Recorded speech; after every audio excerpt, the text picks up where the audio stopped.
ఈరోజు కాంగ్రెస్ పార్టీ అగ్రనాయకురాలు రాజ్యసభ సభ్యురాలైనటువంటి శ్రీమతి సోనియా గాంధీ గారి 78వ పుట్టినరోజు.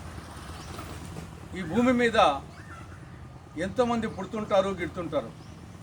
కానీ వాళ్ళల్లో అతి కొద్ది మంది మాత్రమే ఈ భూమి మీద, ఈ సమాజం మీద తమ శాశ్వత ముద్ర అంటూ వేయగలుగుతారు.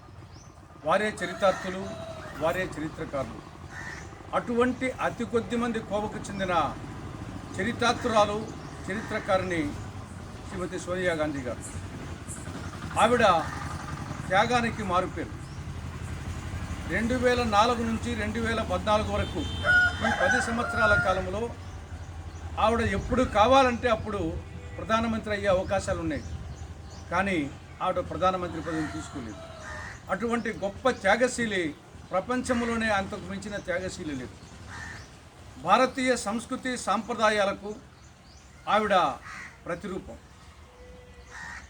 ప్రపంచంలోనే అతిపెద్ద ప్రజాస్వామిక, లౌకిక, సామ్యవాద పార్టీ అయినటువంటి కాంగ్రెస్ పార్టీకి 21 సంవత్సరాల పాటు జాతీయ అధ్యక్షురాలుగా సేవ చేశారు.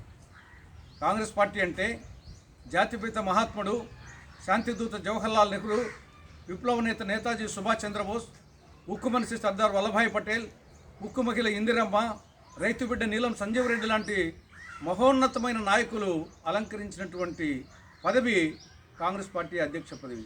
అటువంటి అధ్యక్ష పదవిని 21 సంవత్సరాల పాటు నిర్వహించినటువంటి గొప్ప నాయకురాలు శ్రీమతి సోనియా గాంధీ గారు. ప్రపంచంలోనే అత్యంత ప్రభావశీలైనటువంటి వ్యక్తులలో ఒకరిగా అనేకసార్లు సోనియా గాంధీ గారిని ఎంపిక చేయడం జరిగింది. ఆవిడ యొక్క మానస పథకాలు, ఉపాధి హామీ పథకం కానీ, విద్యా హక్కు చట్టం కానీ, సమాచార హక్కు చట్టం కానీ, ఆహార భద్రతా చట్టము, ఇవన్నీ సోనియా గాంధీ గారి మానస పథకాలు. కాబట్టి సోనియా గాంధీ గారు ఈ సమాజానికి ఆవిడ జీవితం ఆదర్శం, అనుసరణీయం, మార్గదర్శకం, స్ఫూర్తిదాయకం.